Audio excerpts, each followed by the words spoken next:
सो आदि शंकराचार्य के श्लोक के बारे में बात कर रहे हैं। ये जो आपको स्क्रीन पे दिख रहा है ये आदि शंकराचार्य जी के श्लोकों में से एक है। इस श्लोक में हम पहले इस पूरे श्लोक का अर्थ समझेंगे। ओके, अलग अलग अर्थ समझेंगे, क्योंकि अगर संस्कृत का ढंग से हिंदी में अर्थ समझ नहीं आएगा तो हम इस श्लोक का अर्थ का अनर्थ कर देंगे। अगर अर्थ का अनर्थ कर दिया तो जो चीज़ समझाना चाह रहे थे आदि शंकराचार्य वो आपको समझ नहीं आएगी, कुछ और उसका अर्थ निकाल लोगे और ये श्लोक आपके लिए क्या बन जाएगा, फिर घोर अनर्थ बन जाएगा और आपके लिए कुछ अलग श्लोक बनने की तरफ बढ़ रहा होगा। और आप जब भी इस श्लोक का अर्थ करोगे अनर्थ ही करोगे। क्यों? क्योंकि आपने जो श्लोक का अर्थ पहले समझा था उसका अर्थ ही गलत था, तो अर्थ का अनर्थ कर दोगे आप। तो श्लोक तो समझ आया नहीं, पहले जैसे थे और खड्डे में गिर जाओगे। तो इसलिए श्लोक का सबसे पहले अर्थ अच्छे से समझ आना चाहिए। अगर अर्थ समझ में नहीं आ रहा है तो श्लोक तो जाएगा ही, पहले जितने अच्छे थे उससे भी और गर्त में चले जाओगे। तो अभी बात करते हैं। सबसे पहले लिखा हुआ मूढ़। मूढ़ का मतलब होता है हे भ्रमित। भ्रमित माने मूर्ख, मनुष्य। किसी आदमी या व्यक्ति के बारे में बोल रहे हैं, मूर्ख व्यक्ति के बारे में बोल रहे हैं जिसके अंदर बहुत सारा अहंकार होता है, वो मूर्ख आदमी है। भ्रमित मतलब हर किसी चीज़ को देखकर उसके मन में लालच उठ जाता है, मन के अंदर कुछ कामनाएं उठ जाती है, वो भ्रमित व्यक्ति है। उसके अंदर बहुत ज़्यादा कामनाएं बढ़ती जाती है, वो एक भ्रमित व्यक्ति है। कहीं पे भी कोई चीज़ लेने जाएगा तो उसके अंदर क्या होगी, लालच बढ़ जाएगा, कामना बढ़ जाएगी। तो उस व्यक्ति को हम बोलते हैं भ्रमित व्यक्ति। ठीक है, तो अब आगे देखते हैं। ठीक है, तो अब देखो जय ही मतलब त्याग कर।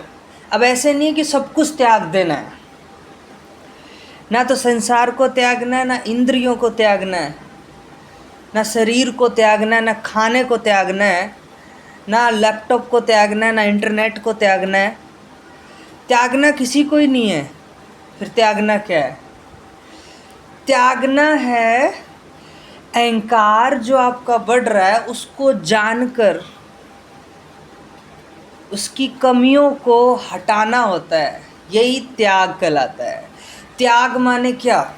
अब त्याग की बात हो जाए, त्याग माने क्या? अब जैसे मान लो लोग करवाते हैं यज्ञ करवाते हैं घरों के अंदर, वो यज्ञ की बात नहीं हो रही है कि भवन करवा दिया, लकड़ियाँ जलवा दी और उसके अंदर मतलब घी डाल रहे हैं, वो यज्ञ थोड़ी है। यज्ञ माने होता है निष्काम कर्म, मतलब आपने ऐसा चुनाव किया है कर्म का जिसकी हेल्प से तुम्हारी कमियां तो हट ही रही है और दूसरों की कमियां और हट रही है। मतलब जहाँ जहाँ पहुँचाने जा रहे हो वहाँ वहाँ आपकी कमियां हट रही है और दूसरों की भी हट रही है आपकी हेल्प से। इसको बोलते हैं यज्ञ। यज्ञ यही है। अब वो यज्ञ नहीं, आप वो मत सोच लेना कि लकड़ी जला दी और घी डाल दिया और मंत्र का मतलब ही नहीं पता और मंत्र पढ़ दिया, ये यज्ञ है ही नहीं। ये तो सीधा सीधा बस बेवकूफ़ बनाने की विधियाँ हैं। हाँ, हो सकता है अगर आपको अर्थ आता हो तो आप यज्ञ कर सकते हैं, फिर यज्ञ, फिर आप लकड़ियाँ नहीं जलाओगे, आप घी नहीं डालोगे उसके अंदर, आप क्या करोगे फिर, एक निष्काम कर्म चुनकर उसको और ज़्यादा दुनिया तक पहुंचाओगे। इस दुनिया के अंदर बहुत सारे ऐसे लोग हैं जो अभी भी ये नहीं जान पा रहे हैं कि उनका जन्म क्यों हुआ है। वो बेचारे ऐसे ही मर जाते हैं, उन तक वो चीज़ें पहुंचती ही नहीं हैं। तो दूसरी बात, धनागम तृष्णा लिखा हुआ ना, धनागम तृष्णा। धनागम तृष्णा मतलब धन पाने की तृष्णा। तृष्णा मतलब लालच। अब जैसे मान लो एग्जाम्पल है, धन पाने की लालच कब हो सकती है? जब कोई अंदर से कामना आए। अब मान लो एक झुन्नू है, झुन्नू जा रहा है, बाइक पे जा रहा है, अच्छी बाइक है उसके पास, ऐसे थोड़ी है कि मतलब कुछ भी, हाँ एक्टिवा लेके जाएगा, ऐसे थोड़ी है। बाइक है भाई, एफजेड बाइक है, मान लो बुलेट, मान लो बाइक है, जा रहा है। जाते जाते सामने लड़की दिख गई, धनिया, जिसका नाम था धनिया, दिख गई। और घने घने बाल, ओहो सुंदर लड़की, ओहो टाइट कपड़े पहन रखे, क्या बात है। अब दूर से दिख गया, झुन्नू तो बौखला गया देख के। झुन्नू ने किताबें थोड़ी पढ़ रखी थी, भगवत गीता थोड़ी आती है उसको, तो अभी अभी निकला है कच्चा माल। तो घर से निकला बाहर और मिल गई कच्ची माल, और कच्ची माल मिल गई कच्चे माल को, तो क्या होगा, कामना जगेगी ना, लालच आएगा कि इसको कैसे कैसे मैं दोस्त बना लूँ। अब दोस्त बनाने के लिए वो क्या करेगा, सोचो। लड़की को भी भगवत गीता नहीं आती है, वो क्या करेगा दोस्त बनाने के लिए, उसको रिझाएगा। और रिझाएगा कैसे, पैसा और धन। तो धन कमाने से पहले उसके मन में क्या आया, रिझाना है किसी को। तो रिझाना है, तो रिझाने के लिए क्या चाहिए, पैसा। तो पैसा चाहिए, तो मतलब पैसा इसलिए कमाऊंगा क्योंकि मुझे किसी लड़के को रिझाना है।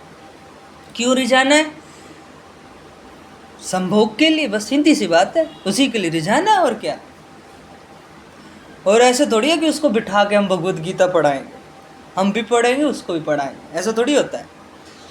तो फिर वो क्या करता है, मन के अंदर क्या आया, रिझाना, यही कामना, यही लालच है। तो यही बोला, धन पाने की तृष्णा या लालच। धन पाने की लालच क्यों है, क्योंकि इसके पीछे एक चीज़ बैठी हुई है जिसका नाम है क्या, वही अभी जो बोला था मैंने,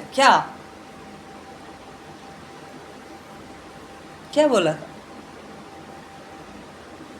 सोचो, 2 मिनट तक सोचो, क्या बोला था। रिझाना भाई, रिझाना बोला था। रिझवा रहा है ना वो रिझाना चाह रहा है। तो रिझाना मतलब लालच उठा, कि ये लालच उठा कि मेरे को उसको रिझाना है। तो रिझाने के लिए मुझे क्या चाहिए, पैसा चाहिए। तो पैसा चाहिए, तो पैसा कैसे आएगा, लालच करना पड़ेगा ना किसी चीज़ का। तो धन पे लालच किया क्योंकि उसको किसी को रिझाना है, इसलिए लालच किया। और रिझाना क्यों है, क्योंकि उसको दोस्ती करनी है। और दोस्ती क्यों करनी है, क्योंकि संभोग करना है, दैट्स ऑल। यही है। कुरु मतलब कर।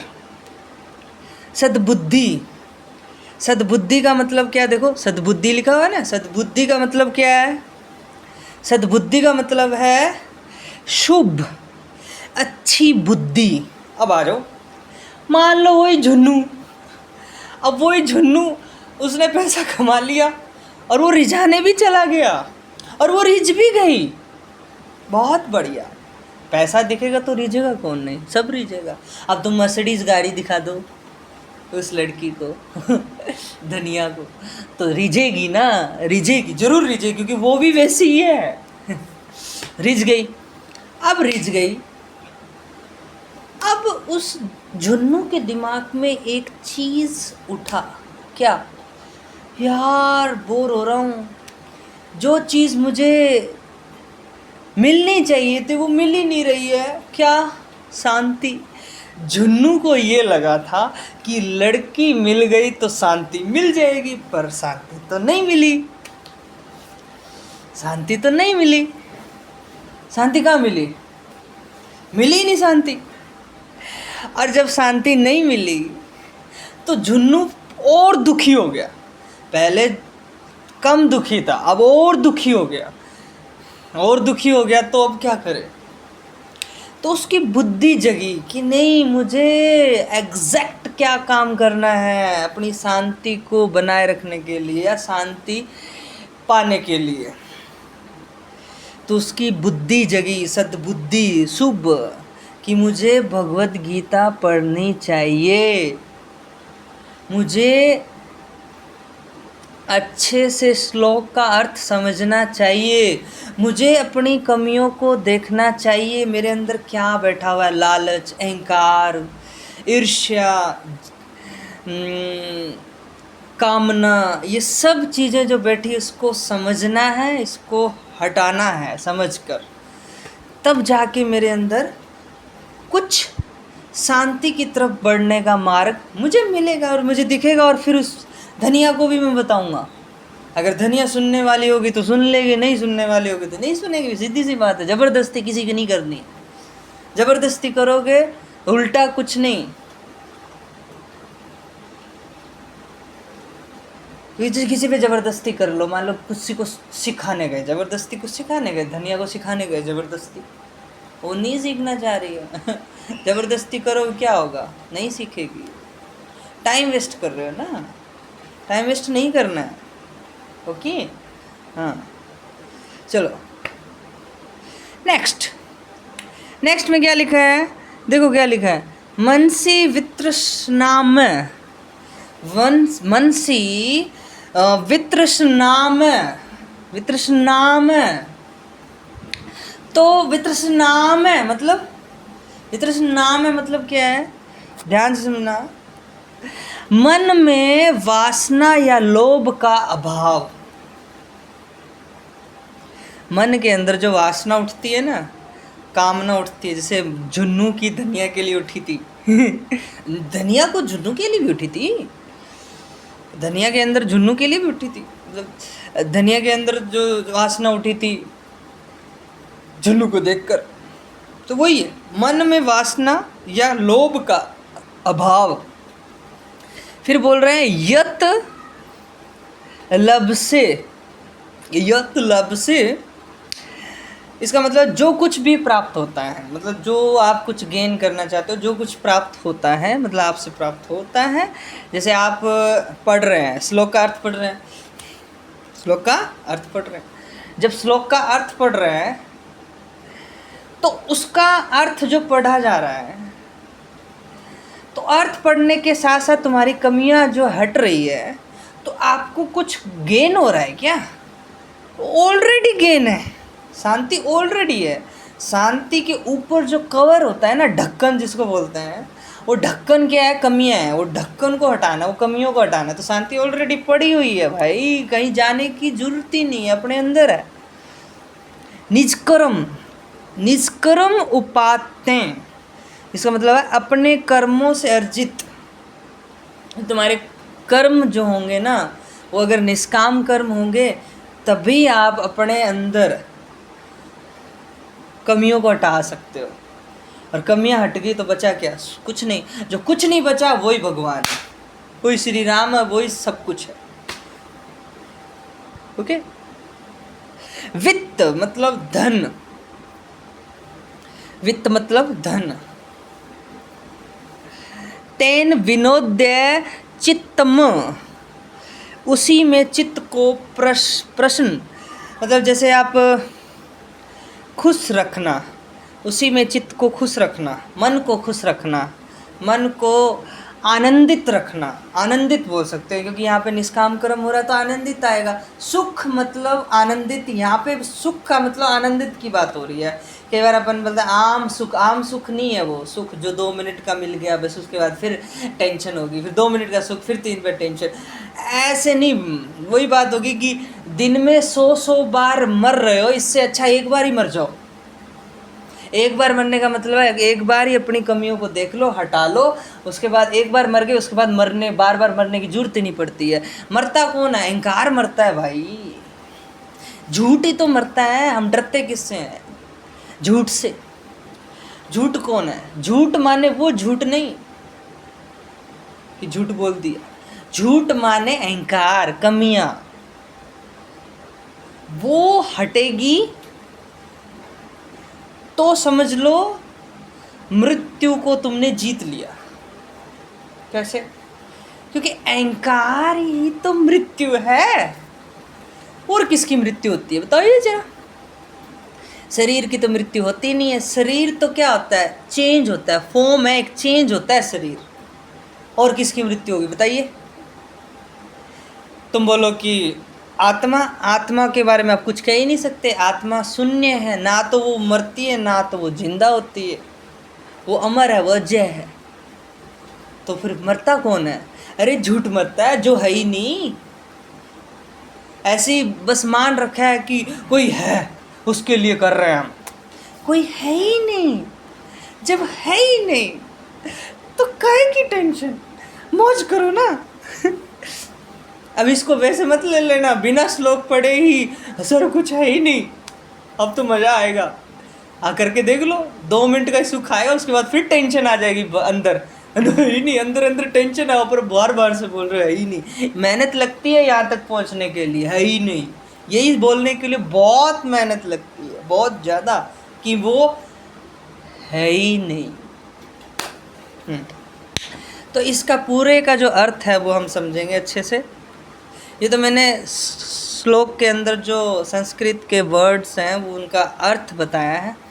अर्थ बताने के बाद अब मैं भावार्थ कर देता हूँ। ये शब्दार्थ थे, अब भावार्थ कर देते हैं। भावार्थ में क्या है, अगर देख लें कि इसका पूरा अर्थ क्या बनता है, फिर मैं अच्छे से बता दूंगा कि क्या अर्थ बनता है इसमें, ठीक है? और चलो करते हैं, ठीक है। हे भ्रमित मनुष्य, धन की प्राप्ति की लालसा को छोड़ दो, अपने मन में सद्बुद्धि और लोभ मुक्ति का संकल्प लो। इसका अर्थ ये है। और आगे जो है दोनों पंक्तियाँ, उनका श्लोक का क्या अर्थ है? जो भी धन तुम्हें तुम्हारे कर्म के अनुसार प्राप्त हुआ है उसी में संतुष्ट रहो और उसी से मन को आनंदित करो। समझ गए? आनंदित करना तो मतलब क्या? सुख धन में नहीं है, संतोष और विवेक में है। ये बात सबसे इम्पोर्टेंट है यहाँ पे। संतोष और विवेक होना चाहिए। विवेक है तो आनंदित हो, विवेक नहीं है तो आनंदित नहीं है। ऐसे देखो, ध्यान से सुनो। अब देखो बात कहाँ चल रही थी हमारी? भ्रमित मनुष्य। अब भ्रमित कौन है भाई? वो है वो झुन्नू बाइक लेके दुनिया को रिझा रहा था, वो भ्रमित है भाई, भ्रमित हो गया है।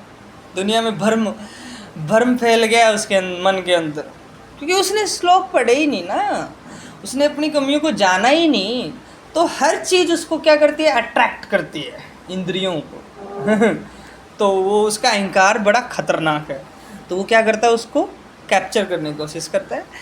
तो वो बोला जा रहा है कि धन की प्राप्ति की लालसा को छोड़ दो।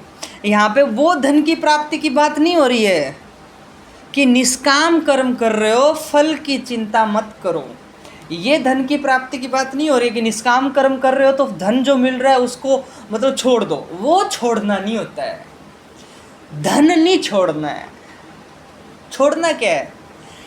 छोड़ना गलत काम, गलत कर्म छोड़ना है। गलत कर्म से जो पैसा आ रहा है ना, वो पैसा छोड़ना है।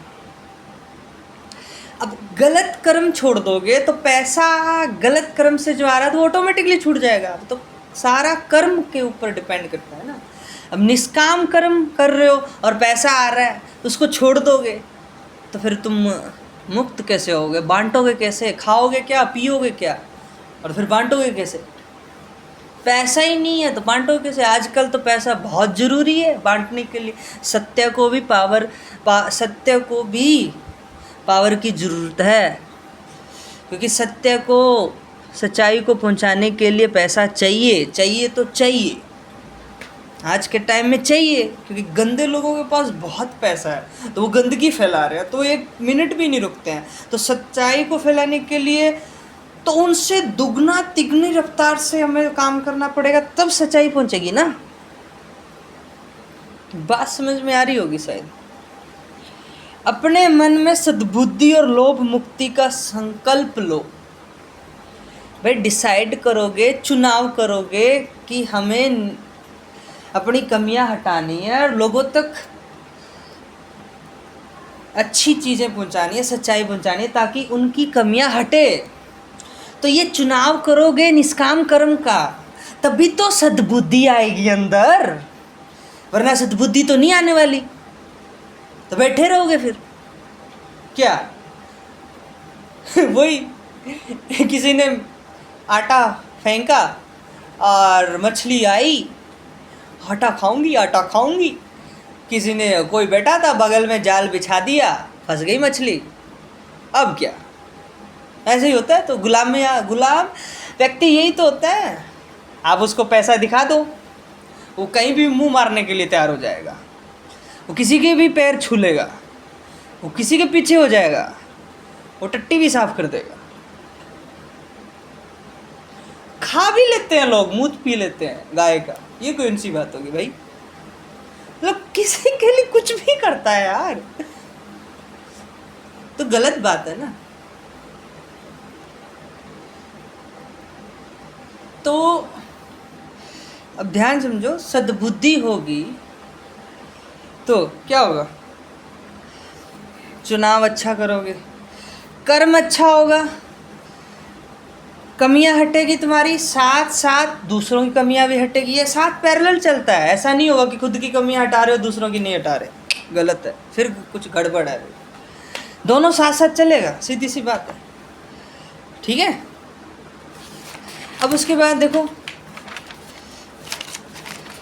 जो भी धन तुम्हें तुम्हारे कर्म के अनुसार प्राप्त हुआ है, मतलब निष्काम कर्म की बात हो रही है यहाँ पे सकाम कर्म की बात बिल्कुल नहीं हो रही है। निष्काम कर्म से जो धन प्राप्त हुआ है उस धन में संतुष्ट रहें और चिंता ना करें कि धन कब मिलेगा, जब मिलना होगा तब मिल जाएगा। धन के लिए काम नहीं कर रहे हैं, श्री कृष्ण के लिए काम कर रहे हैं, तो ये ध्यान रखें प्लीज।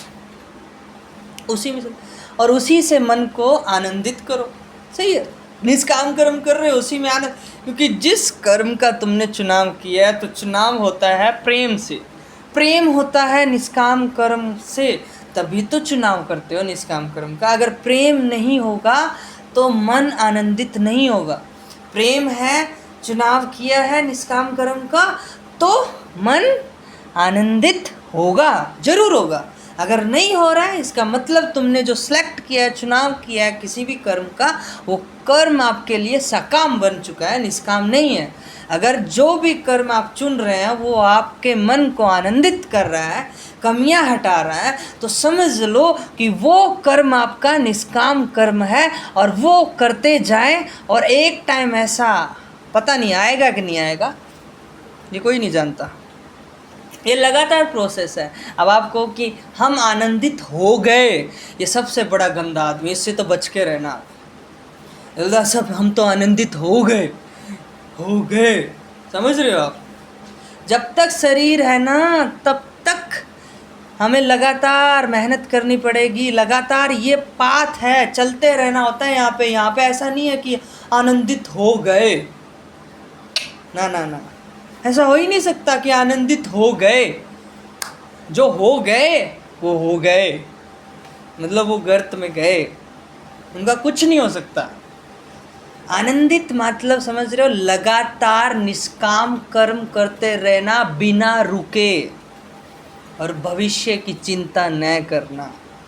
भविष्य की चिंता करोगे तो कामना आ गई, लालच आ गया, भविष्य माने झूठ, तो झूठ अहंकार फिर से आ गया। लो, मृत्यु तो होगी अब पक्का।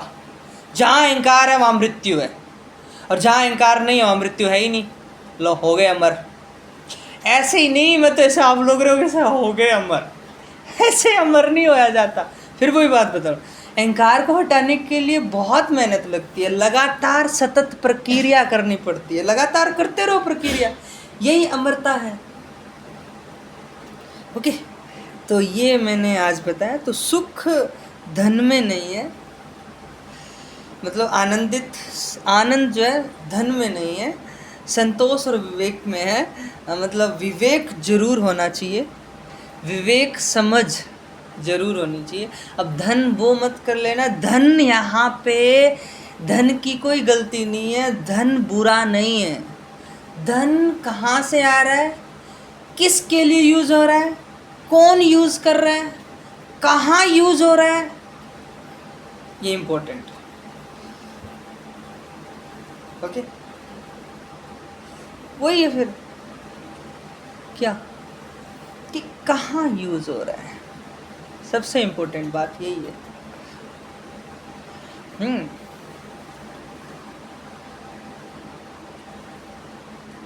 ओके, अभी अपन नेक्स्ट श्लोक भी पढ़ेंगे, अभी नहीं पढ़ेंगे, नेक्स्ट वीडियो में पढ़ेंगे। तो ओके।